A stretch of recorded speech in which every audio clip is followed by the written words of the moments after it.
And Got another great guest here in I studio know. as we focus on Shelton, brought to you by our community. Shelton's finest. Shelton Police Chief Darrin Moody is in studio this Good morning. to see you guys today. How you doing? Good. morning. Been a Very little good. while, I feel like, It has been a while. since Where you we've been? checked in. Working too hard. I know it. You have been.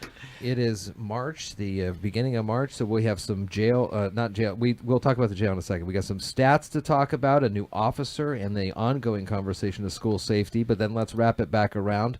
Jail contract. Tell me about this. This has been a back and forth for a while now. It has. In late December, we got notice from the Mason County that they were going to raise the fees on our jail contract, or we were to get out.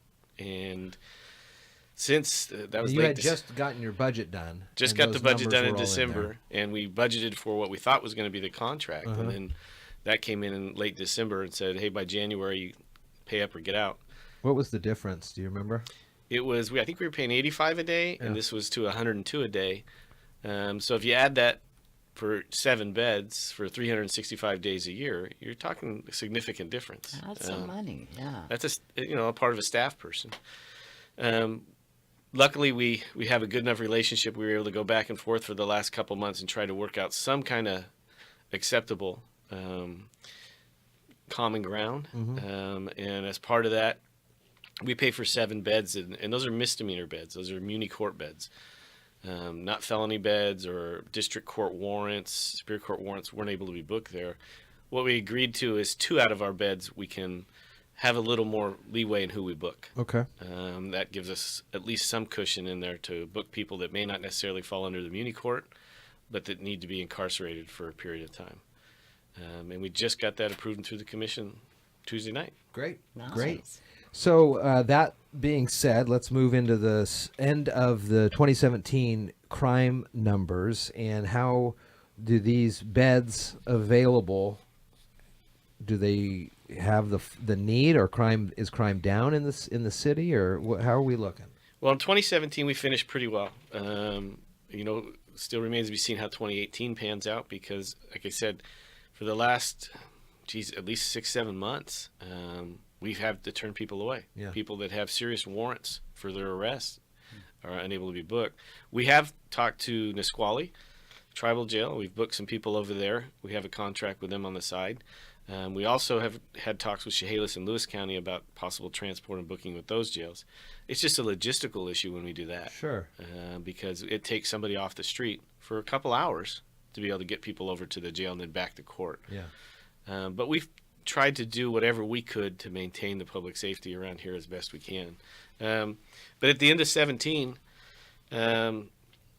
assaults were down significantly. Motor vehicles, auto theft. That was one that we wrote a grant for and started giving out those clubs. Yeah. The good old-fashioned clubs, all the alarm systems in the world, and we gave clubs out. I love that. And with that, there was 22 less cars stolen in the last several months than there was Nice. previously. Wow, that's great. And I think part of it is just awareness. A lot of education out there telling people, look, lock your car door. Yeah. Don't leave your laptop sitting on the front seat. Sure.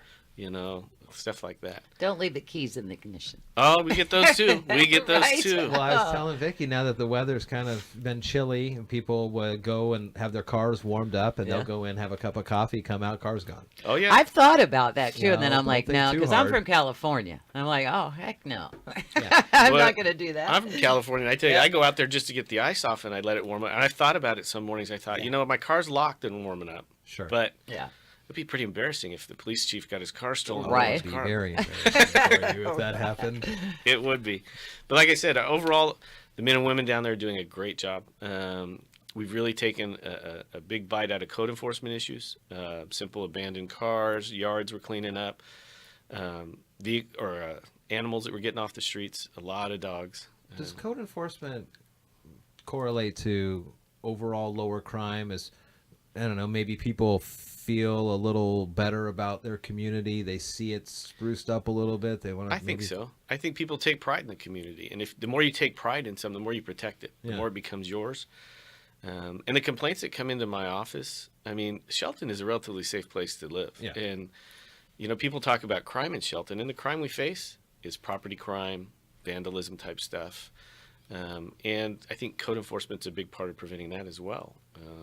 People call and complain. My neighbors, got animals running loose. My neighbors got their yard car parked out front. And so we've been able to work with that quite a bit and help out. There's a theory years ago called the broken window theory. It was studied nationally about, okay, if one window's broken on this abandoned house, is it gonna, and you don't get it fixed, is it gonna lead to the next one being broken, and the next one being broken, and then the yard car, and then this?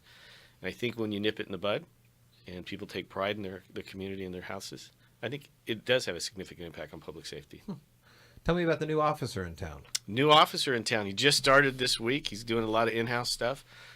Local kid. Last name is Marino, or Marina, if anybody knows him. And he traveled around a little bit, decided he wanted to be back in this area. I told him he got homesick. He was in New Mexico as a police officer for a short time and decided New Mexico wasn't the place to be. I guess the flat and tumbleweeds just didn't compare to the great Northwest. And so he got a little homesick, came back here and talked to us a little bit. And we said, we got a place for you. That's awesome. Very cool. It's nice when we can hire people that have some type of tie to the community. That's got to help too. Oh, yeah. Retention, I'd imagine, helps. Yeah. I mean, we have, over the last 18 months to 2 years, we've replaced 6 or 7 officers. And we've done a gamut for people from 40 years old down to 23. And so you look at that and you think, okay, how do I attract somebody to this area, keep somebody in this area? And if you can find somebody that's local, that has ties here, they don't want to go anywhere else. They're staying. We pay pretty decent for the area. We have good working conditions. They have a great boss right now. Yes, they do. I had to throw that one. Come on, Jen. I got it. That's fine. That's fine. Pat yourself on the back a little bit. Great singer, too. You know what? I will say that was the first rap song I ever sang. Oh, It was that's the Chamber event. right. I heard it went kind of viral, but I have not seen a recording of it. Yeah. No, I love that. That's you fun. may not want to see the recording of it. It's a good one. It's a good one. School safety. We've been talking a lot about this on the air. We've had the sheriff's office in. We've had some county commissioners in to talk about the overall Mason County school safety portion. Also some superintendents, Dr. Apostle, been in. Right. What kind of work do you guys do with them? Well, 2 years ago, we actually did a active shooter training for the entire school district staff, and laid out, here's what happens when you call 911 to the very end of this call. Here's what's going to go on throughout the area. Since then, they've hired Karen DeWitt down there, and she's worked to come up with safety plans for the schools. We work pretty tight with them, and it's unfortunate when you have the tragedies that we've had around the nation. As such, you hope you can learn from them. Yeah. And what can we do different? What can we do better? And so we've been meeting quite regularly with Dr. Apostle, Karen, and school staff going, okay, what do we need to do? What do we need to do better? We have one school resource officer for 7 schools. We were just looking at his calls last year. He handled over 400 calls for service. And those are the formal calls for service. Those are the ones that come in. That's not the ones where the teacher says, hey, I need you over here, or the principal says, I need you, because he is a phone call away from him. He does a great job, but he gets overextended.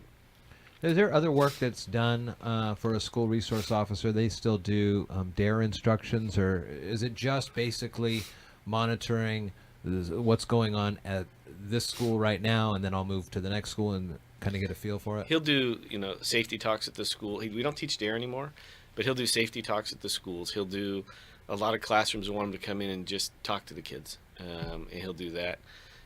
We judge the science fair at Evergreen, things along those lines that'll come.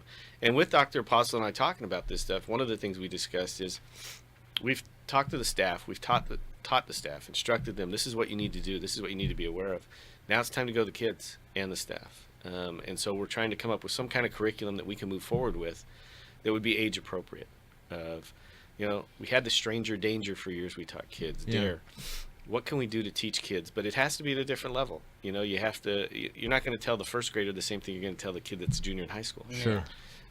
But they need to be aware. The kids are smarter than we give them credit for.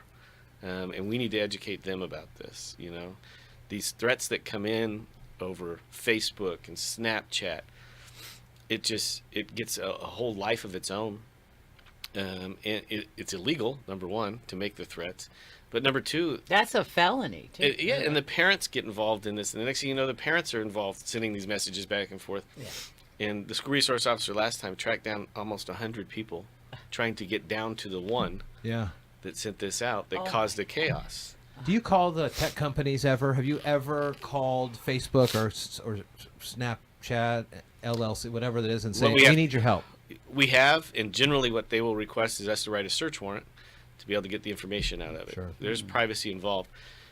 They're fairly cooperative, but still it's that tracking down of, that's one of the issues of working at a school is usually you hear this and you have to go back 20 people to find out what actually was said or how it came out. And it's fast. Oh, it's instantaneous. And, we try and contact the schools, and Karen, we've contacted them in the middle of the night and said, hey, this is what came out tonight. And it's up to the school and the school district on how they handle it. We give them the facts. Here's what we've got. You make the call. Wow. What do you want us to do? Wow. Well, these conversations will continue on here as we work to figure out how to keep all the kids safe in the school districts across the county. Focus on Shelton right now, brought to you by our community credit union. Can I throw one more thing? Yeah, go ahead. One more thing. If you are a parent that gets these information, call the police department. I talked to a parent that said, oh, yeah, I'm friends with one of the school board members, so I contacted them at 11 o'clock at night when this came out. No. What's the school board member going to do at 11 o'clock at night? Nothing. So, I mean, when this happens, call your local law enforcement.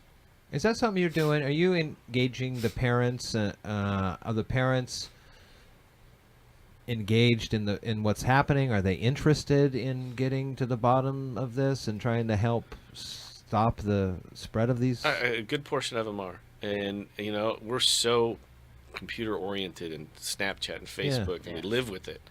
But I think some of the parents just instantly snap to, oh gosh, and I'm a parent.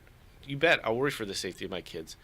So call law enforcement. Let us know what's going on before you start spreading this viral out there that, hey, my 12-year-old came in and told me they got this Snapchat. Did you see this? Did you hear about this? Yeah, and then they spread it out there and it goes and goes and the fish gets bigger every time it gets... what's going to happen is more communication, because the one boy in Parkland, how many times were the police called? A lot of times. And he was killing animals and no one called the police department and said, okay, odd kid next door. Do you get a sense that that's changing after what we are finding out about I think his background? People are waking up and going, you know what? No one's going to predict that. Yeah. I understand people are under fire for it and everything, but, I'm sorry, every community has people that we go to their house continually. Yeah. You can't avoid it. There are predictors and things you can work with, but in the end, contact law enforcement. Yeah. And before you start spreading it viral, spreading rumors, we saw it here at a small level with remember the foot fetish burglar we had? Oh, yeah. That was all over Facebook before we knew about it. Yeah. Oh, my God. Yeah, and, that's right. by that time, we were down 7 victims into this thing. Wow. Before somebody called us. And so get off your social media and get in contact with local law enforcement. Sharing it and call your call, Yeah. call the police department and say, hey, look what I just read, Yeah. Very good. Good advice. Darrin Moody, Shelton Police Chief. Always nice seeing you, bud. Thank you. Focus on Shelton this week and every week, brought to you by our community credit union.